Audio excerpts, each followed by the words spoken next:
Cette semaine à Hockey le Magazine, on vous présente notre segment hebdomadaire avec les gens de chez Accès Physio. On ira du côté de Trio Hockey et du Collègue Édition, bien sûr, comme à chaque semaine. Mais on vous présentera aussi une entrevue avec Philippe Maillet du Rocket de Laval pour parler de son parcours qui l'a mené vers le hockey professionnel. Ça a été un parcours un peu plus différent de ce qu'on est habitué de voir de manière plus classique chez les joueurs de hockey. Il est passé par le hockey universitaire. On vous en reparle un peu plus tard. Mais d'abord, une entrevue à propos de la nouvelle formation de Montréal dans la Ligue de hockey professionnel féminin. Une formation qui fait beaucoup parler d'elle en ce début d'année 2024.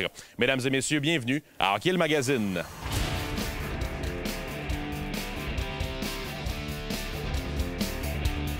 Hockey le Magazine est présenté par Sport Rousseau, Hockey Expert et l'entrepôt du hockey. En collaboration avec Accès Physio, ayez accès à la même qualité de soins que les athlètes de haut niveau. Et par Pierre Gervais en prolongation, en vente partout. Cette semaine, à Hockey le Magazine a le plaisir de recevoir deux joueuses de l'équipe de Montréal de la nouvelle Ligue de hockey professionnel féminin, Marlène Boissonneau, qui est gardienne de but, et Anne-Sophie Betté, attaquante pour la formation. Merci beaucoup, les filles, d'être avec nous aujourd'hui. Les dernières semaines, les derniers mois ont été, je sais, très occupés pour vous. Je sais que vous devez vous faire souvent poser la question, mais je vous demanderais peut-être d'abord comment vous avez vécu l'automne 2023 et d'arriver au moment qu'on vit présentement. Ça a dû être beaucoup de choses, beaucoup d'émotions à vivre la création de cette équipe-là. C'est sûr, pour moi, c'est définitivement quelque chose qui était vraiment excitant. Je veux dire, tu viens ici, puis tu as une nouvelle gang que tu commences à jouer au hockey avec. Tu apprends à connaître tout le monde, tu apprends à connaître la vitesse du jeu, et puis tu apprends à vraiment retourner dans un concept d'être sur une équipe. Pour moi, le PWHP, on n'est pas vraiment une équipe dans les dernières années, alors de pouvoir être avec une équipe, c'est quelque chose de vraiment exceptionnel, puis que moi, j'ai vraiment aimé.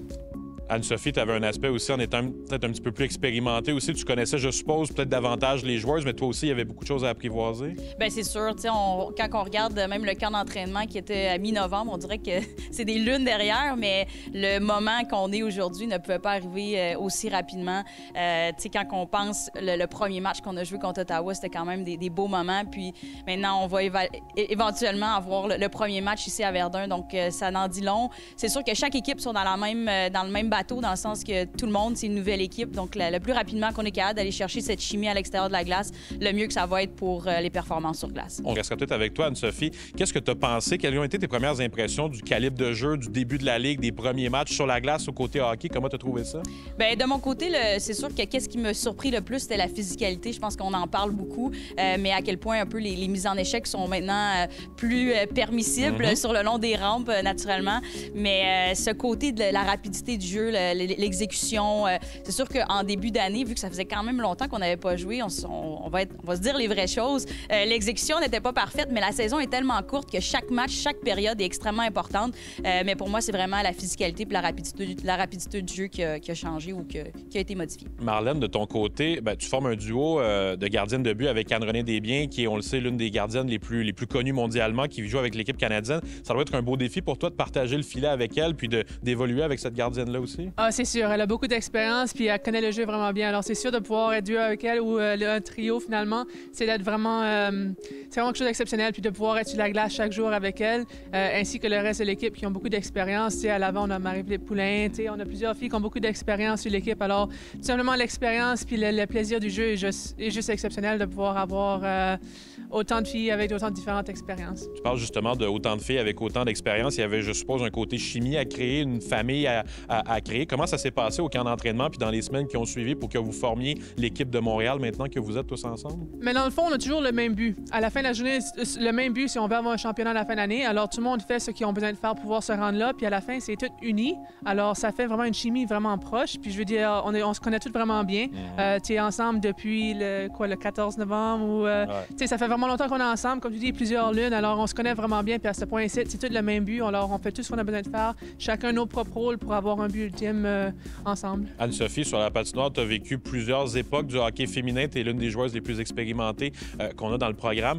Ça doit être un bel accomplissement de voir cette famille-là se créer pour l'équipe de Montréal avec le chandail que vous avez. Tu étais là à l'époque des Canadiennes également aussi. Maintenant, de le vivre dans une manière professionnelle avec cette équipe-là, ça doit être cool aussi pour toi. Oui, vraiment. Puis, tu sais, on est ici aujourd'hui, c'est des beaux moments, mais faut pas oublier qu'est-ce que la dernière décennie du hockey féminin a eu. Tu sais, toutes les filles qui ont passé par là, qui ont dû arrêter arrêté parce que justement, elle devait avoir un travail. On perdait énormément de filles universitaires parce qu'ils se disaient, ben qu'est-ce que je vais faire? Je peux pas jouer au hockey, je dois m'en aller. Donc, je pense qu'avec ce virage-là de cette ligue-là, va donner opportunité à plusieurs petites filles d'avoir un emploi puis de se dire, ben moi, si c'est mon rêve de jouer au hockey professionnel, l'option est là. C'est pas juste pour les petits gars de dire, je vais aller dans la Ligue nationale, mais cette option-là, elle est présente. Ce n'est plus seulement un rêve, mais ça va donner réalité si elle le veut bien, bien évidemment. Puis, il faut juste pas oublier les 10 dernières années, mais maintenant, aujourd'hui, on peut honorer ça à cause que tout l'effort des filles qui ont passé derrière tout ça. Peut-être en terminant, je vous demanderais les deux de me parler de l'équipe sur la patinoire que vous avez. On a vu quelques matchs jusqu'à maintenant.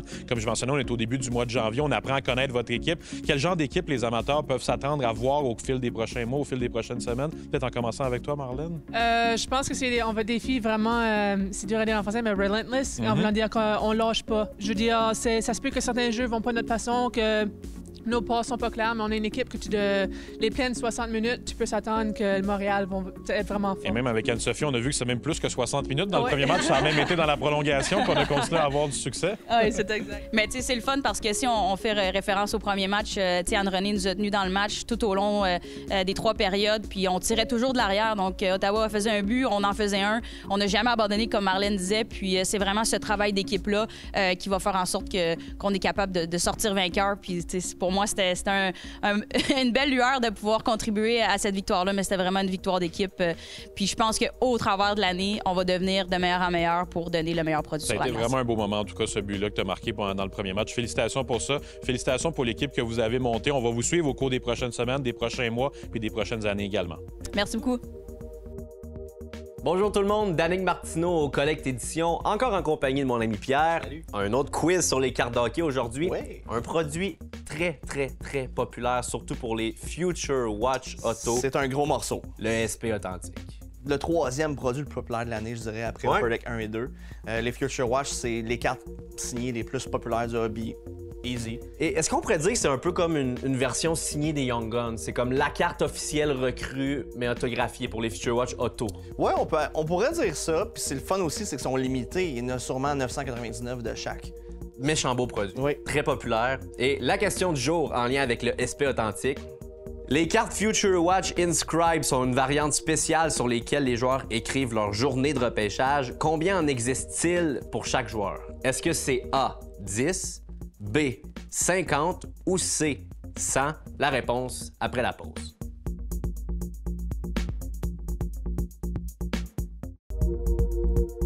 Alors avant la pause, je vous demandais, les cartes Future Watch Inscribe sont une variante spéciale sur lesquelles les joueurs écrivent leur journée de repêchage. Combien en existe-t-il pour chaque joueur? Et la réponse était B, avec 50. Pierre, on aurait dit que c'est tout le temps populaire dans le monde du hobby, des cartes où il y a un petit extra, une petite signature, autre que la signature, une petite date, un petit bonhomme sourire, peu importe. Exactement. Puis sur les 999 régulières, les 50 premières vont avoir cette annotation-là faite par le joueur. Très populaire. Ça augmente de beaucoup le prix de la carte? De beaucoup, ouais? oui. Oh, oui. Est-ce que tu trouves que c'est un peu exagéré? Non, je pense que c'est quelque chose de le fun. La différence, on aime ça dans les cartes. Ben oui. Merci beaucoup, Pierre. Merci. On se retrouve la semaine prochaine pour un autre quiz. La chronique physiothérapie est une présentation d'Accès Physio, médecine du sport. Ayez accès à la même qualité de soins à laquelle ont droit les athlètes de haut niveau. On est avec Sébastien Auclair de chez Accès Physio pour parler dans les prochaines minutes de la gestion d'une opération qui est parfois grave. On va se mettre dans un exemple où un joueur subit une blessure à l'épaule, blessure au genou, blessure qui va être à long terme où on doit se faire opérer. Est-ce que la physiothérapie entre en ligne de compte uniquement après l'opération ou même avant l'opération alors que la blessure est toujours vive? La physiothérapie va être intéressante à utiliser? Oui, effectivement, on a tendance à croire que la physiothérapie est seulement utile après une chirurgie. Mais évidemment, c'est très utile d'en faire avant aussi. On peut préparer le corps au niveau de la mobilité, au niveau de la force, la souplesse. On peut adresser toutes ces composantes-là, s'assurer d'optimiser la région, qu'elle soit évidemment dans une façon optimale avant l'opération. Et les données probantes montrent que plus on est bon, plus on est fort, on est mobile au niveau de notre articulation, bien mieux la chirurgie va se passer par la suite après ça. Nos résultats vont être plus rapides par la suite et on va avoir plus de facilité à gérer ça après l'opération. Je suis content de t'avoir avec nous pour que tu puisses nous parler peut-être de manière chronologique de comment ça se passe. Bon, tu viens de parler un peu de avant l'opération, ce qu'on peut faire. Le moment de l'opération vient, évidemment, c'est un gros choc pour le corps à encaisser. Il y a tout ce processus-là. Les premiers jours qui suivent ensuite, avant d'aller plus loin dans le temps, qu'est-ce que tu recommandes dans les premiers jours qui suivent l'opération? Dépendamment des opérations, les chirurgiens et les infirmières sur place vont donner des conseils, vont donner des indications à suivre aux patients. Et c'est super important de suivre ces indications-là parce qu'il va y avoir des contre-indications, des choses à éviter. Il va y avoir un temps de repos. Il y a parfois du temps à attendre avant de commencer la physiothérapie pour pouvoir faire nos différentes techniques de traitement et renforcement. Donc, les premiers jours sont très cruciaux à écouter les consignes du chirurgien, du médecin qui va avoir procédé à l'opération.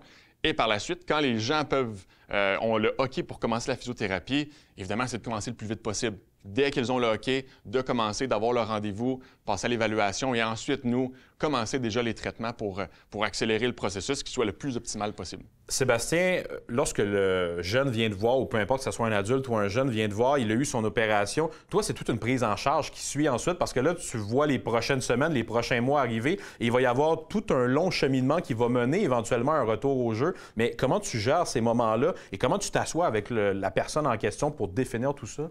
La première chose, le chirurgien va donner un protocole post-opératoire. C'est bien déterminé qu'est-ce qu'on fait à la semaine 1, la semaine 3, qu'est-ce qui s'en vient au 6e mois. Donc, on a un protocole qui est bien établi. Et ensuite, le physiothérapeute va guider le patient. Donc, moi, avec mes patients, je vais les guider à travers ce protocole-là. On va regarder ça ensemble, on va progresser. Se fier évidemment à la progression du patient. Le protocole est fait d'une certaine façon.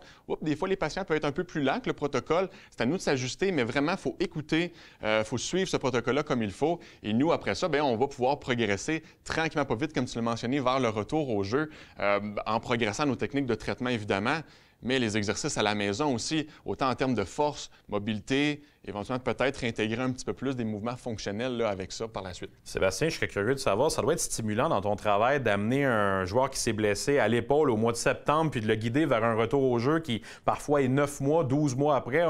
Évidemment, ça dépend, mais c'est tout un long cheminement qui mène à ce retour au jeu-là. Comment tu le vis avec le jeune pendant tous ces mois-là de l'accompagner?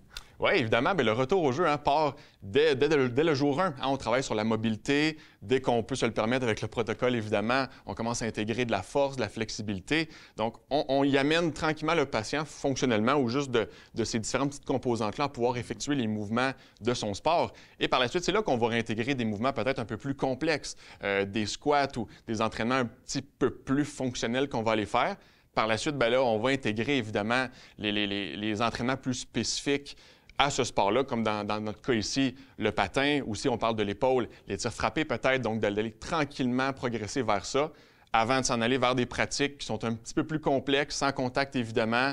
On ajoute le contact par la suite avant de passer au match finalement. Bien, justement, tu parles du match finalement, ça m'amène à ma dernière question. Comment ça se passe pour un physiothérapeute après une énorme blessure comme ça, une blessure grave? Le premier match qui suit ensuite, je suppose que tu veux revoir le patient pour être certain que ça s'est bien passé aussi, puis de gérer ces premiers moments-là avant de vraiment dire « OK, c'est terminé, on n'en parle plus ». Oui, alors, évidemment, on n'abandonne pas le patient dans son retour au jeu. On va le guider à travers ça aussi, essayer de monitorer comment s'est passé le match.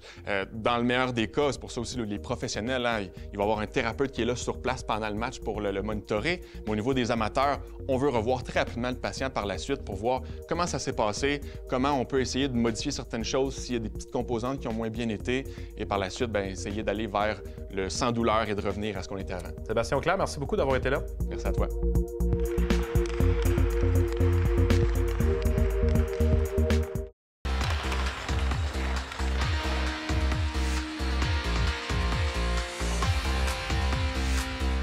Cette chronique équipement est une présentation de Sport Rousseau, Hockey Expert et l'entrepôt du hockey. Bonjour à tous. Bienvenue encore une fois cette semaine en compagnie d'Éric Dupont, le spécialiste équipement. Éric, on est toujours dans l'univers des gardiens de but, puis on parle de patins. Tout à fait, Pierre. C'est un épisode intéressant, les patins de gardiens de but, qui ont quand même une belle évolution depuis 5 à 10 ans, des gros changements. Pour toi, peux-tu nous expliquer un petit peu c'est quoi la différence entre un patin de gardien et un patin de joueur? Écoute, c'est vraiment différent. Je veux dire, le patin n'est pas conçu pareil. Puis même de nos jours, avant, c'était des grosses coquilles qui enveloppaient des patins. Maintenant, c'est rendu très simple. La longueur des lames, l'aiguisage n'est pas pareil. Puis ça, comme j'ai toujours dit, moi, les patins, surtout avec les gardiens de but, le plus important, c'est ce qui touche à la glace. C'est la base. Ouais. J'ai toujours comparé ça. Tu peux avoir une Ferrari, puis si tu n'as pas des bons pneus, ça donne absolument rien d'avoir une Ferrari. Donc, l'équipement, les patins de gardien de but, c'est très important. Puis les gardiens en général sont très minutieux avec justement leurs patins, l'équipement. Ils veulent bien se sentir. Oui, tu as raison, Pierre. C'est un bon segue avec le premier patin. C'est vraiment une question de confort, comme tu dis. Puis Bauer, avec le Connect HF2, a vraiment poussé l'enveloppe, point de vue confort, ajustement. Le look, certaines personnes se questionnaient sur le look du patin. On dirait une mini-botte de ski avec une lame de patin. À première vue, ça peut sembler bizarre, mais tous les gardiens qui essayent le patin Connect avec la botte moulante l'adoptent. C'est un patin extraordinaire, point de vue ajustement. Ça a évolué. Encore une fois, là, tu vois ce patin-là, c'est... Des gros changements. On dirait que c'est développé par la NASA. Tout à fait, exact. On poursuit avec le CCM. Comme deuxième patin, un patin un petit peu plus traditionnel. Donc, un petit peu comme les jambières, c'est l'évolution du patin E-Flex de CCM, un patin super populaire qui a fait ses preuves. CCM a fait des petits changements, point de vue ajustement de la lame. La lame step, évidemment, qui est vraiment la lame en référence pour les gardiens, une lame un petit peu plus haute. Donc, quand tu fais tes T-push, tes déplacements latéraux, ça fait vraiment une bonne différence. Un patin super confortable aussi. Ça a vraiment fait un gros changement aussi. La lame step, là, que les joueurs, là, les gardiens de but, là, tu peux avoir plusieurs sets de lames déguisées d'avance. Donc, tu n'as pas besoin de vraiment perdre beaucoup de temps le jour d'un match ou entre les périodes pour aiguiser des patins de gardien de but. Ça fait une grosse différence. Puis, je me rappelle Carey Price, c'était un gars qui voulait ses patins extrêmement affilé parce qu'il se sentait mieux quand il faisait ses poussées de gauche à droite à gauche. Alors, c'était un gros plus d'avoir ces lames-là. Puis comme dernier patin, c'est le patin True. Donc, les gardiens commencent à être très familiers. Dans la NH, très populaire, les patins True. Très populaire, je veux dire, là, très populaire. Point de vue ajustement, bien que le patin HF2, le Connect de Bauer, un ajustement extraordinaire, le patin True a vraiment aussi un ajustement bien à lui. Une fois chauffé, ça devient littéralement un prolongement de ta jambe. Donc, le confort, le déplacement avec le match avec les jambières. C'est tellement plus petit que c'était avant. Hein? C'est tellement plus petit. Là. C'est plus léger pour les gardiens de but, effectivement. Puis Pierre, tu dis plus petit, mais ça ne veut pas nécessairement dire moins de protection. Les jambières ont été développées en fonction des nouveaux patins sans le plastique par-dessus. Donc, vraiment, 3 produits de très bonne qualité. Effectivement. Alors, moi, je serais curieux de savoir, c'est sûr que les jeunes aujourd'hui, c'est une paire de patins par année environ que les pieds grandissent. Mais dans la LNH, les gardiens, à quelle fréquence ils changent leur patin de gardien? Bien, c'est sûr que dans la LNH, les joueurs sont sur la glace à tous les jours, même des jours de match 2 fois par jour. L'équipement, comme j'ai déjà dit dans le passé, c'est rendu extraordinaire, c'est léger. Les joueurs, moi, je dirais, passent en général, les gardiens de but, 3 à 4 paires de patins, même 5 par année. Par saison. Carey, c'était à 3, 4, 5 paires par saison. Et puis, mais c'était important de sentir le pied qui était très ferme à l'intérieur de son patin, puis surtout le sentir de ses déplacements, ainsi de suite. Oui, c'est sûr, pour un gardien qui est sur la glace 2 fois par jour, 2 en moyenne, 10-12 fois par semaine, puis les patins, l'usure est plus prématurée qu'un patin, un joueur de hockey mineur, mettons. Là. Puis je crois que les patins sur mesure, c'est très important aussi. Oui, tout à fait. Ça fait que nous, la plupart ton Bauer, CCM, True offre des patins sur mesure, donc vraiment fait au pied du gardien. Personnalisé, tu vas mettre ton numéro, ton nom, choisir certains matériaux, certaines petites différences. Ça fait vraiment une grosse différence dans le confort aussi. Effectivement. Donc, merci beaucoup à tous d'avoir été là cette semaine, encore une fois, en compagnie d'Éric Dupont, le spécialiste hockey. On se revoit la semaine prochaine pour les bâtons de gardien de but. Bonjour à tous.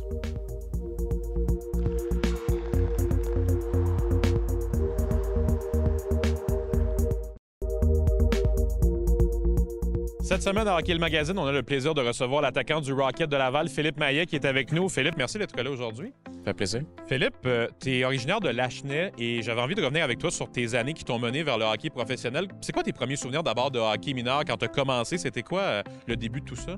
Ben écoute, ça a commencé, je pense, comme tous les joueurs pro, là, vers 3-4 ans à Lachenay. Je jouais le pré-novice, comme on dit. J'ai été... plus jeune, j'ai été surclassé, un an plus avec les plus vieux un peu. Puis c'est ça, j'ai fait hockey novice, à tombe, puis oui, j'ai joué les Bantam 2A, tout ça. Puis c'est sûr que j'ai des très bons souvenirs à l'Arena de Lachenay. Quand les années ont avancé, tu es allé jouer dans la LGMQ avec les Tigres de Victoriaville. Je pense que tu as eu 4 belles années là-bas. Quel souvenir tu gardes de ces années-là dans le junior? Ben c'est sûr que moi, ça a été un peu différent. J'ai pas fait mon premier camp d'entraînement parce que j'étais repêché dans USHL, puis je savais pas. Puis après 4 games Jet 3, j'ai décidé de rejoindre Victo. Puis c'est sûr que c'était un gros step, justement, sans avoir de camp d'entraînement. C'était la première fois que j'avais une visière d'en face. C'était vraiment un gros choc. On avait une grosse équipe cette année-là, beaucoup de joueurs repêchés national. Fait que c'était quand même une bonne expérience. Puis écoute, j'ai eu 4 très belles années. À 20 ans, on a eu un gros upset contre Moncton qui avait loadé leur équipe, dans le fond. Puis, écoute, ça a été 4 très belles années. Ton parcours est un petit peu différent, Philippe. Après tes années dans le junior, tu es allé jouer au niveau universitaire canadien. Je ne dirais pas qu'il n'y en a aucun qui le font, mais c'est quand même pas le parcours le plus commun. Tu es allé jouer au Nouveau-Brunswick. Qu'est-ce que ça t'a apporté comme expérience de vie d'aller faire ces 4 années-là au Nouveau-Brunswick? C'est sûr qu'il n'y a pas beaucoup de publicité qui couvre l'universitaire, hockey universitaire canadien. C'est pour ça que c'est intéressant d'en parler. Mais, oui, mais écoute, j'ai été chanceux. J'ai été recruté pour probablement le meilleur programme au Canada à UNB avec mon coach Gardner McDougall. Puis écoute, ça a été vraiment un 4 ans. J'ai appris vraiment la culture de gagner. On a gagné 2 championnats nationaux.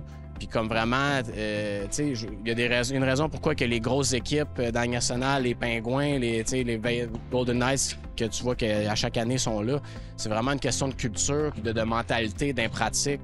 Puis je pense que ça me... Vous aviez ça avec le On avait ça. Écoute, quand je suis arrivé là, il avait gagné en 2007, 2009, 2011, 2013. Fait que là, c'est comme si tu gagnes pas, ben c'est à chaque année, tu vas pour gagner. Fait que ça a vraiment été un beau challenge pour moi. Si on continue d'avancer un petit peu dans ton parcours, tu as joué ensuite dans la Ligue américaine, tu as touché à la Ligue nationale aussi. Puis avant de revenir à Laval cette année, tu es allé jouer 2 ans en Russie. Je suis certain que tu te fais poser la question souvent, mais comment ça s'est passé ces 2 années-là là-bas? Qu'est-ce que ça a été comme expérience pour toi avant de revenir en Amérique? C'est sûr que au début, c'était très dépaysant.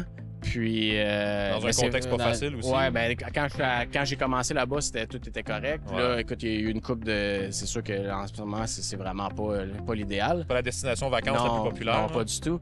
Mais écoute, le hockey là-bas, c'est du bon hockey, ça joue différemment. Puis, écoute, moi, j'ai beaucoup aimé ça. J'ai très bien performé. Puis c'est une ligue que si t'es un joueur importé, t'as beaucoup de pression parce qu'ils peuvent juste maintenant ils peuvent juste en avoir 3. Fait que tu sais, s'ils t'amènent dans leur équipe, c'est parce qu'ils ont vraiment des grosses attentes. Puis je suis content d'avoir relevé le défi. On a perdu en finale ma première année. Écoute, ça fait mal à chaque fois que tu perds une finale Game 7. Mais non, ça a été une bonne expérience. Puis là, j'essaie de ramener ça ici en Amérique du Nord. Philippe, merci d'avoir partagé tes souvenirs avec nous. Puis bonne saison avec le Rocket. Merci beaucoup. La semaine prochaine, à Hockey le Magazine, on vous présente notre segment hebdomadaire chez Perfo Elite. Et du côté du trio hockey, on vous présentera une entrevue avec le défenseur du Rocket de Laval, Toby Paquette-Bisson, et un segment avec Sylvain Guimond qui viendra nous voir pour une dernière fois cette année. Mesdames et messieurs, à la semaine prochaine. Hockey le Magazine vous a été présenté par Sport Rousseau, Hockey Expert et l'entrepôt du hockey. En collaboration avec Accès Physio. Ayez accès à la même qualité de soins que les athlètes de haut niveau. Et par Pierre Gervais en prolongation. Copie autographiée disponible au pierregervais.ca.